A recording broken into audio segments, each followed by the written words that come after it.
दोस्तों नमस्कार, जय हिंद, वंदे मातरम। आप सभी कक्षा 10वीं वाले स्टूडेंट्स के लिए हम लेकर आ चुके हैं संस्कृत विषय का सेट ए।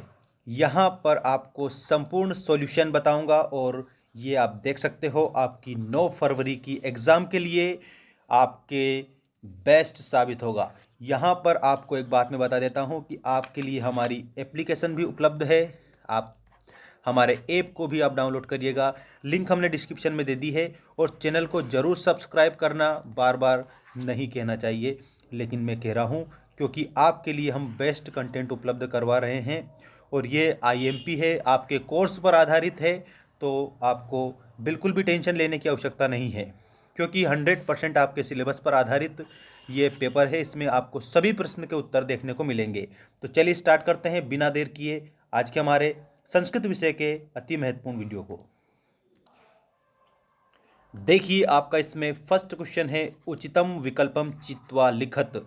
उचित विकल्प चयन कर लिखिए। रामस्य इत्यस्य पदे वचनम अस्ति।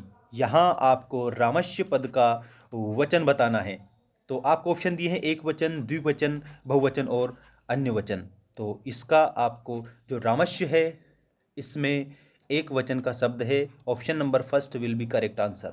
इसके बाद देखिएगा, लतायाम इत्यस्मिन् पदे का विभक्ति अस्ति। इसमें आपको लतायाम की विभक्ति बताना है, जो कि आप लोगों की विभक्ति हो जाएगी सप्तमी विभक्ति, क्योंकि लतायाम में सप्तमी विभक्ति है। इसके बाद में नद्या इत्यस्य पदे वचनम अस्ति। नद्या में आपको क्या बताना है, वचन बताना है। अच्छा, वचन कति भेदा सन्ति, तो आपको याद रखना है वचन त्रयः भेदः सन्ति। यहाँ नद्या का वचन पूछा है तो नद्या में आप लोगों को वचन बता देना है एक वचनम। ठीक है, एक वचनम। रमः इत्यस्य पदे का विभक्ति अस्ति। इसमें आपको रमा की विभक्ति बताना है। क्या बताना है, विभक्ति बताना है। तो यहाँ आप लोगों का करेक्ट उत्तर हो जाएगा प्रथमा विभक्ति। प्रथमा विभक्ति आपका करेक्ट उत्तर होगा। इसके बाद अहम स्वग्रामः गमिष्यामि इत्यस्मिन् वाक्ये अव्ययम अस्ति। अहम स्वः ग्रामम गमिष्यामि, इसमें अव्यय क्या है, तो यहाँ आप लोगों को करेक्ट उत्तर बता देना है स्व। ठीक है, ये अव्यय शब्द है। और इसके बाद में नेक्स्ट देखिएगा आप सभी, सदाचार एव परमो धर्मः अस्मिन् वाक्ये अव्ययम अस्ति। सदाचार एव परमो धर्म, इसमें अव्यय कौन सा है इस वाक्य में, तो यहाँ पर आप लोगों का करेक्ट उत्तर होगा एव, क्योंकि एव जो दिया है इसमें किसी भी प्रकार का क्या नहीं होता है, परिवर्तन नहीं होता है। जिसमें परिवर्तन नहीं हो वो अव्यय कहलाते हैं। अब हम आपको बताएंगे शुद्ध अशुद्ध वाक्य। ये आप देख सकते हो शुद्ध अशुद्ध वाक्य में फर्स्ट वाला है आपका, भविष्यति इत्यस्मिन् पदे मध्यम पुरुषः अस्ति। तो इसमें आपको क्या लिखना है, ना लिखना है। अगला देखो, आगच्छत इत्यस्मिन् पदे एक वचनम अस्ति। आगच्छत में एक वचन है, बिल्कुल सही है, तो इसको आप लिखेंगे आम। इसके बाद में देखिएगा, पठति इत्यस्मिन् पदे लट लकार अस्ति। तो पठति में लट लकार है, बिल्कुल पठति में आपका लट लकार होगा, क्योंकि तीता अंति लट लकार में आपका आता है। इसके बाद देखिए, गच्छन्तु इत्यस्मिन् पदे लृट लकार अस्ति। गच्छन्तु में उन्होंने क्या दिया है, लिट लकार दिया है, जो कि आप लोगों का गलत है। प्राचार्यः इत्यस्मिन् पदे प्रा उपसर्ग अस्ति। इसमें आपको आम बताना है, प्राचार्य में प्रा उपसर्ग होता है, ये वाला प्रा उपसर्ग। ठीक है, और इसके बाद में नेक्स्ट है, निर्धनः इत्यस्मिन् पदे निस उपसर्ग अस्ति। तो निर्धन में निस उपसर्ग नहीं होता है, निर उपसर्ग होता है। इसका मतलब ये ना आप इसमें लिखेंगे। ठीक है, इसके बाद में अब सही जोड़ी आपको मैं बता रहा हूँ, जो आप लोगों के लिए मोस्ट इंपॉर्टेंट साबित होगी। देख सकते हो यहाँ पर आप लोगों को विद्यालय, विद्यालय, तो इसका जब हम समास विग्रह करते हैं तो इस प्रकार बनता है, विद्या प्लस आलय। ठीक, तो विद्यालय में आपको क्या बताना रहेगा, आपका दीर्घ स्वर संधि बताना है, क्योंकि यहाँ पर इसमें बड़ा आ शामिल है और यहाँ पर भी बड़ा आ शामिल है।